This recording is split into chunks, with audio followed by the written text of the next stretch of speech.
Hi guys, कैसे हैं आप लोग। जैसा कि हमारा जो इंटर का सिलेबस चल रहा है वो आपका फिजिक्स फर्स्ट में चैप्टर सेकंड, जिसमें आपको रेखीय आवेश घनत्व, पृष्ठीय आवेश घनत्व, गॉस थ्योरम, घन कोण, गॉस थ्योरम की उत्पत्ति, उसके बाद आपका आ गया था इससे पहले अनंत विस्तार का जो डेरिवेशन आप करवाए थे इससे पहले वाले पार्ट में। तो आज आपका लेसन सेकंड का पार्ट नंबर 4 है। इस पार्ट नंबर 4 में जो आपका डेरिवेशन है वो डेरिवेशन हमारा है अनंत विस्तार की समतल आवेशित अचालक चादर के निकट वैद्युत क्षेत्र की तीव्रता। अनंत विस्तार की समतल आवेशित अचालक चादर के निकट वैद्युत क्षेत्र की तीव्रता। तो देखते हैं इसका डेरिवेशन कैसे होता है। काफी इंपॉर्टेंट है, आपके बोर्ड में इंटर में काफी बार पूछा गया क्वेश्चन, इसलिए इसको आप ध्यान देखिएगा। केवल एक बार आप वीडियो को पूरा देखकर ध्यान समझने की कोशिश करिएगा। आई होप कि आपको बहुत ही आसानी से, बहुत ही आराम से आपको ये जो है समझ में आ जाएगा और आपको कोई प्रॉब्लम नहीं होगी इस टॉपिक में। तो देखते हैं क्या करा अनंत विस्तार की। सबसे पहले हम फिगर आपको होना समझाते हैं। हम मान लेते हैं कि एक आपका समतल आवेश चालक है,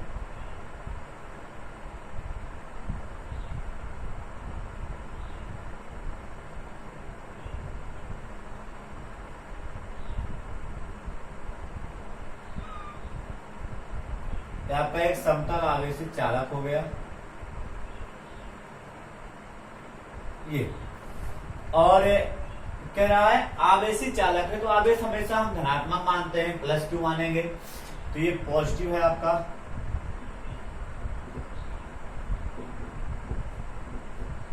इस पर प्लस क्यू आवेश स्थित है।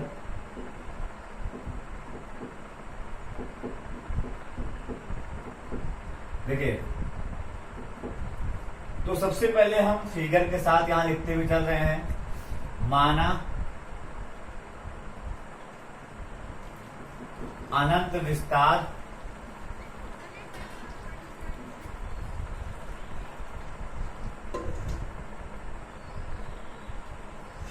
के अनंत विस्तार का एक समतल चादर आप यहां पर एक समान धन आवेश Q स्थित या वितरित है।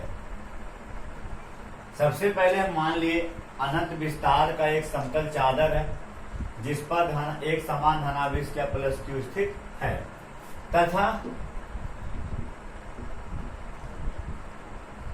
चादर से स्मॉल r दूरी पर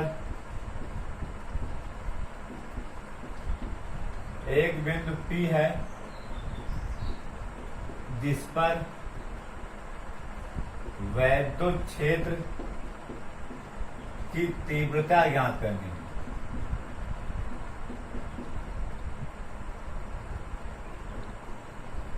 सबसे पहले मान लिए कि एक अनंत विस्तार का समतल चादर है जिस पर एक समान धनावेश प्लस Q स्थित है।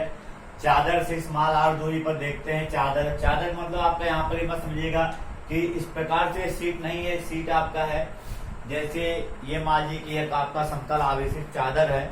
अब इसको इस प्रकार नहीं रखा गया, इसको इस प्रकार रखा गया, लेकिन फिगर में जब आप देखेंगे तो आपको ऐसे दिखाई देगा।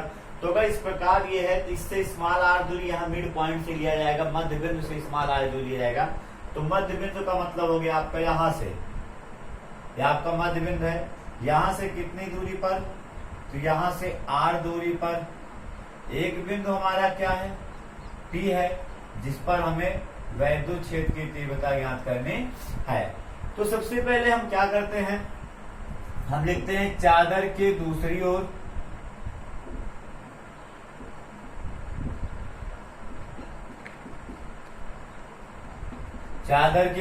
ओर P के सममित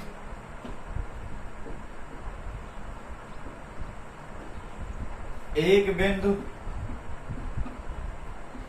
P डैश लेते हैं। चलिए हम इसके सममित दूसरी ओर एक बिंदु क्या ले रहे हैं, P डैश लेते हैं।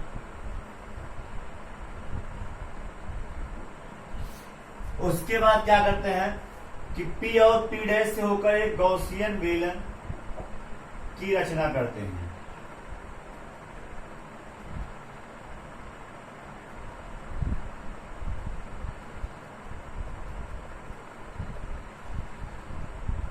यह आपका एक गॉसियन बेलन हो गया।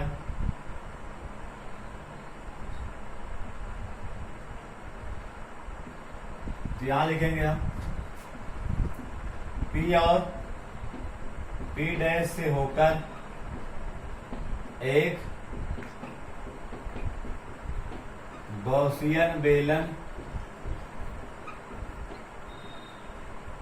की रचना करते हैं। अब देखिए इसके बाद ये आपका बिंदु क्या है, P डैश है, और ये बिंदु आपका क्या है, P है। उसके बाद लिखेंगे इस पृष्ठ के प्रत्येक सिरे का क्षेत्रफल, प्रत्येक सिरे का क्षेत्रफल आपको क्या है, A है। इसके प्रत्येक सिरे का क्षेत्रफल आप कितना हो गया, A हो गया। अब उसका लिखेंगे चूंकि चादर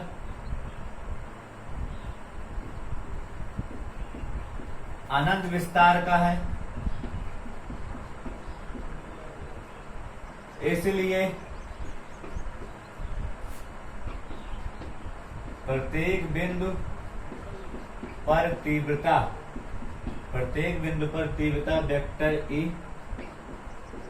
समान होगी तथा बाहर की ओर दृष्ट होगी। बाहर की ओर क्यों दृष्ट होगी आपको बता दिया गया इससे पहले वाले पार्ट में कि आपका धनावेश है और ये आपका बिंदु भी हमेशा पॉजिटिव होता है, तो प्लस प्लस में प्रतिकर्षण होता है। और हम जानते हैं वैद्युत क्षेत्र की जो तीव्रता होती है बल की दिशा पर निर्भर करती है, जिधर बल की दिशा होती है उधर ही वैद्युत क्षेत्र की दिशा भी होती है। तो प्लस प्लस में प्रतिकर्षण होता है बाहर की तरफ, इसलिए वैद्युत क्षेत्र की दिशा भी कहाँ होगी, वो बाहर की तरफ होगी। आगे देखते हैं, सबसे अच्छी बात समझा दें आपको फिगर क्या है, उसके बाद आगे बढ़ते हैं। अब यहाँ देखते हैं कि आपका वैद्युत क्षेत्र है वेक्टर E और ये क्षेत्रफल हमारा क्या है, वेक्टर A। उसके बाद यहां पर हम एक अवयव ले रहे हैं, तो अवयव का मतलब यहां हो जाएगा dA। उसी प्रकार यहां पर ये आपका है वेक्टर E और ये आपका क्या है, वेक्टर dA। तो फिर से एक बार, ये सबसे पहले एक माना अनंत विस्तार का एक समतल चादर है जिस पर एक समान धनावेश प्लस Q, यह आवेश हमारा क्या है, प्लस Q है। एक समान धनावेश प्लस Q स्थित है। चादर से स्मॉल r दूरी पर एक बिंदु P है जिस पर वैद्युत क्षेत्र की तीव्रता ज्ञात करनी है। चादर के दूसरी ओर P के सममित एक बिंदु P डैश लेते हैं। P और P डैश से होकर एक गॉसियन बेलन की रचना करते हैं। इस पृष्ठ के प्रत्येक सिरे का क्षेत्रफल A है। चादर अनंत विस्तार का है, इसलिए प्रत्येक बिंदु पर तीव्रता वेक्टर E समान होगी तथा बाहर की ओर दृष्ट होगी। फिगर क्लियर हो गया। अब हम चलते हैं आगे, इसके क्या होता है, तो इसको करने के बाद हम देखते हैं आगे क्या होगा।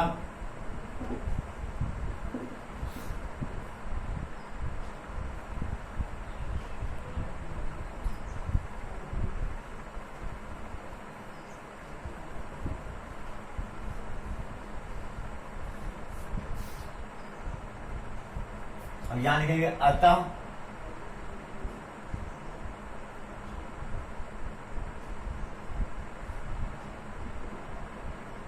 दोनों बिंदुओं या दोनों सिरों, अतः बेलन के दोनों सिरों से गुजरने वाला वैद्युत फ्लक्स d फाई E, तो दोनों सिरों से हमें निकालना है तो दोनों को ऐड कर देंगे। तो आपका हो जाएगा vector E dot vector D A और plus vector E dot vector D ए।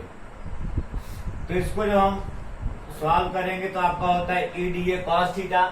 हम देख रहे हैं कि ए और डी ए दोनों समांतर है, इसलिए कॉस जीरो का मान क्या हो जाएगा, 1 हो जाएगा।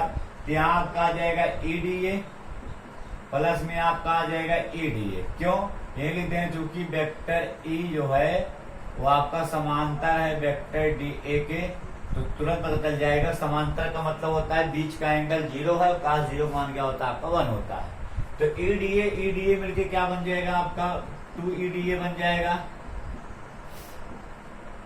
या अतः, और जैसे बताए थे कि हम अवयव से निकालें तुरंत संपूर्ण निकालते हैं। अतः संपूर्ण पृष्ठ से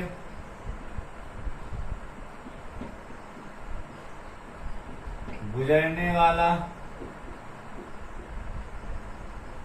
वैद्युत फ्लक्स, तो संपूर्ण पृष्ठ से गुजरने वाला वैद्युत फ्लक्स फाई ई बराबर बताए थे आपको, हम समाकलन कर देते हैं। तो समाकलन करेंगे तो आपका 2e बाहर हो जाएगा, इंटीग्रेशन में आपका आ जाएगा dA। 2e आपका कहाँ हो गया, बाहर आ गया, इंटीग्रेशन में आपका क्या हो गया, dA हो गया। अब इसके बाद हम जानते हैं कि आपका dA का क्या हो जाएगा, a हो जाएगा। तो फाई ई बराबर हमारा आ जाएगा 2EA। इक्वेशन क्या बन गया है, फर्स्ट। देखेंगे परंतु गॉस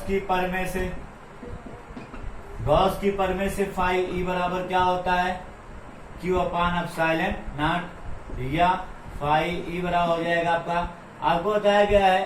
यहाँ पर आपको उसमें थोड़ा लिखना था, आप एक लाइन लिख लीजिएगा कि लास्ट में जहां आपको इससे पहले जो फिगर वन लिखवाया गया था, तो लास्ट में आप वहां लिख लीजिएगा कि चादर का पृष्ठ घनत्व आपका क्या है, सिग्मा है। तो हम जानते हैं कि सिग्मा इक्वल क्या होता है आपका Q अपान ए होता है। तो यहाँ से Q इक्वल क्या हो जाएगा, सिग्मा ए। तो जहां पर Q है वहां पर हम सिग्मा ए रख सकते हैं, sigma A upon epsilon not. ये इक्वेशन क्या हो गया आपका, सेकंड हो गया। जैसे ही समीकरण 1 और 2 बना तुरंत कंपेयर कर दीजिए। समीकरण 1 व 2 से समीकरण 1 और 2 को कंपेयर करेंगे तो LHS बराबर है, तो RHS भी क्या हो जाएगा आपका, बराबर हो जाएगा। तो 2EA बराबर हो जाएगा आपका सिग्मा ए एप्सिलॉन नॉट।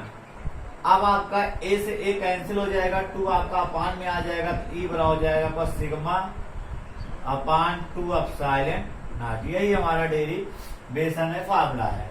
तो अनंत विस्तार की समतल आवेशित अचालक चादर के निकट वैद्युत क्षेत्र की तीव्रता का फार्मूला क्या है, ई इक्वल सिग्मा अपान 2 एप्सिलॉन नॉट। सिग्मा क्या है, चादर का पृष्ठ घनत्व है, एप्सिलॉन नॉट क्या, निर्वात की वैद्युतशीलता है। फिर से बात देखते हैं, आपको फिगर बार बता दिया गया था।